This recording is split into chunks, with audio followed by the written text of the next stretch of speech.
Welcome to China Uncensored. I'm Chris Chappell. China is expanding its military as it prepares for battle in the Pacific, and that could lead to World War III. Well, sure, that sounds terrifying. Real war is terrifying. If only China could satisfy their need for power and conquest in a harmless way. Well, they could with today's sponsor, Conflict of Nations. In this game, you get to come up with strategies, build an army, and fight in battles to dominate your opponents. Conflict of Nations is a free player versus player online strategy game, which you can play on your computer or mobile device. You get to pick a real country to represent as you fight to win World War III. You get to build up your military-industrial complex, do research and development, and build weapons, just like China's doing in real life, which I'll get to in this episode. In Conflict of Nations, though, you get to actually fight, which I hope you won't have to do in real life. At any rate, check out the game. Conflict of Nations has a special gift for China Uncensored viewers. Click the link below and get 13,000 gold plus 1 month of premium subscription for free. But the offer is only available for 30 days, so click below. So, back to real life, in which China wants to conquer as much territory as possible. A lot like in the game. And just like in Conflict of Nations, it won't end with control over just Taiwan. It's like that old children's book. If you give a communist mouse a cookie, it's going to try and take other cookies by force. For decades, China and its Communist Party have had their eyes on the South China Sea and deep into the Pacific. Dominating the Pacific would give China control over the most valuable trade routes in the world, and allow it to force countries like Japan to do its bidding. It would also be able to keep U.S. influence out of Asia and isolate U.S. allies like Australia. China recognizes the strategic importance of the Pacific, which is why it's building up its military at an alarming rate, especially compared to the U.S. According to U.S. Air Force Major General Cameron Holt, China is acquiring new weapons 5 to 6 times faster than the U.S., which is alarming since, America loves its weapons. That's kind of the U.S.'s whole thing. This would be like finding out that North Korea is outpacing Canada in acquiring poutine. And China can make weapons for cheap. According to Holt, in purchasing power parity, China spends about $1 to America's $20 to get the same capability. China's Navy especially is getting a major boost. According to U.S. Navy Secretary Carlos del Toro, China has 13 shipyards. In some cases, one shipyard has more capacity than all of U.S. shipyards combined. Okay, but it's not the size of the shipyard that counts, it's the motion of the ocean. So I've heard. In comparison, the U.S. only has 7 shipyards that can build large ships, and the Navy's 4 public shipyards are all well over 100 years old. In addition, Navy aviation facilities are really aging. And not well, like Paul Rudd, more like Mickey Rourke. The Pentagon's 2022 China Military Power Report states that China's People's Liberation Army Navy is numerically the largest navy in the world, with an overall battle force of approximately 340 ships and submarines. But this doesn't include the approximately 85 patrol ships and craft that carry anti-ship cruise missiles, or their jet skis with lances on them used for water jousting. Okay, this isn't confirmed, but I wouldn't put it past them. According to a more recent congressional report on China's military, the overall battle force of China's Navy is expected to grow to 400 ships by 2025 and 440 ships by 2030. To give you a comparison, the U.S. is expected to have only 290 battle force ships by the end of 2030. But it's not just about the number of ships, it's about the types of ships. I'll tell you more after the break. Welcome back. China's building up its military to take on the U.S. and its allies, especially its Navy. But China's naval buildup is actually primarily focused on one thing: missiles. Lots of missiles. Especially hypersonic missiles for targeting moving ships at sea. Remember the good old days when the only thing you had to fear out in the water was sharks instead of, Chinese missiles? All of a sudden, Jaws looks like a summer comedy. A huge bulk of China's fleet increase up to this point comes from its increased production since the mid-2000s of small and mobile ships, including missile-armed patrol craft, corvettes, and frigates. Small surface combatants like these are slated to increase by more than a third within the next 2 decades. Missiles will fly.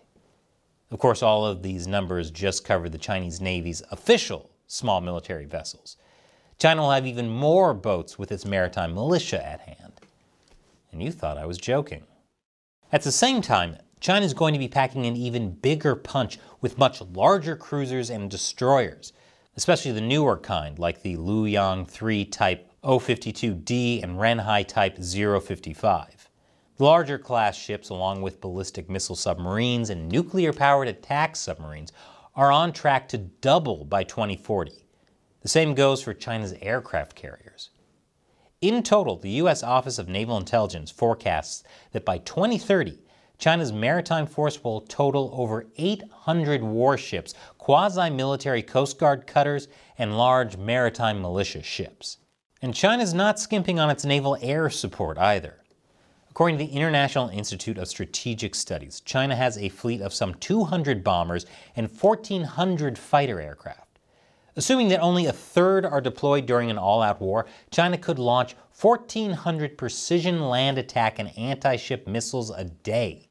And who knows how many spy balloons, depending on how much helium they have lying around. On top of that, China's replacing its smaller amphibious ships with much larger ones, including those that could potentially launch aircraft and drones. Drones are especially going to play a bigger role as technology advances, and China's preparing for the US and others to use them as well. No word on if these drones will be equipped with ChatGPT so they can trash talk each other mid-battle. Hey, if you're gonna have a robot war, might as well have some fun. With all this talk about military buildup, one key factor is logistics. I'll tell you more after this short commercial break. Welcome back. All the military equipment in the world is useless without good logistics. Without good logistics, a nation can't sustain combat in the long term. After all, what good is having powerful ships if they don't have fuel and ammunition? All you've got then is even more Chinese housing no one wants to live in. That's why China is following Imperial Japan's pre-war path in the Pacific, while also learning from its failures. China has studied how Imperial Japan failed to push back the U.S., in part because of bad logistics, and its failure to attack the U.S.'s logistical vulnerabilities, which is just a fancy way of saying, if you come at the king, you best not miss. Pretty sure Patton said that.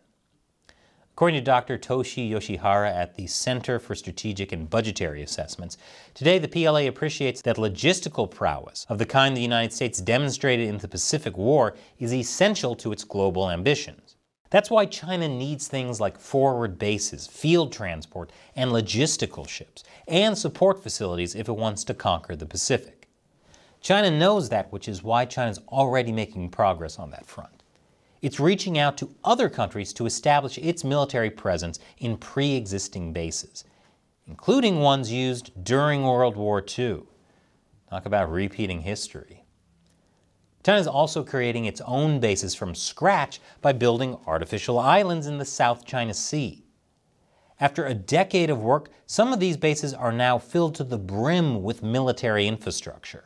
This includes runways for aircraft, ports and harbors, communications equipment such as radar domes and communication towers, and large housing facilities. But sadly, not a single Starbucks in sight. Good luck keeping up morale when the only thing fueling your soldiers is flavorless burnt Insta coffee, instead of Starbucks' flavorful burnt Insta coffee. Altogether, these artificial island facilities have extended Chinese power over the South China Sea a lot. Not only is China expanding into the South China Sea and preparing for an invasion of Taiwan, but it's also leapfrogging past the first and second island chains to set the groundwork for Pacific domination. This includes setting up partnerships and influence in Pacific island nations like Solomon Islands. China, of course, denies that it's building a naval base there. They're saying they're not making a partnership in this perfectly strategic military location for war purposes. They're just doing it because, hey, what's that? But China is funding infrastructure projects there that could serve dual purposes. China's logistical plan for its Pacific expansion isn't limited to just that part of the world either. As a major manufacturing powerhouse, China has its long fingers thoroughly embedded in world trade, and it's taking advantage of it. China has a whole-of-society approach to advancing its agendas, which means that everything civilian could be used for dual purposes, pretty much at the drop of a hat. That's why any talk of even partial Chinese control over ports raises security concerns. China's maritime militia is an example of this. Everything from China's scientific ships to fishing boats may technically be civilian, but they serve to enhance China's naval capabilities and reach by doing things like spying or harassing neighbors with plausible deniability. China could weaponize civilian ports. Even shipping containers and cranes could pose a threat. Construction sites might be terrorized by a giant red menace. Somebody call Mario, he's the only one who can stop them. This is scary considering that China produces 96% of the world's shipping containers, more than 80% of the world's ship-to-shore cranes, and owns 7 of the 10 busiest ports in the world, including Hong Kong.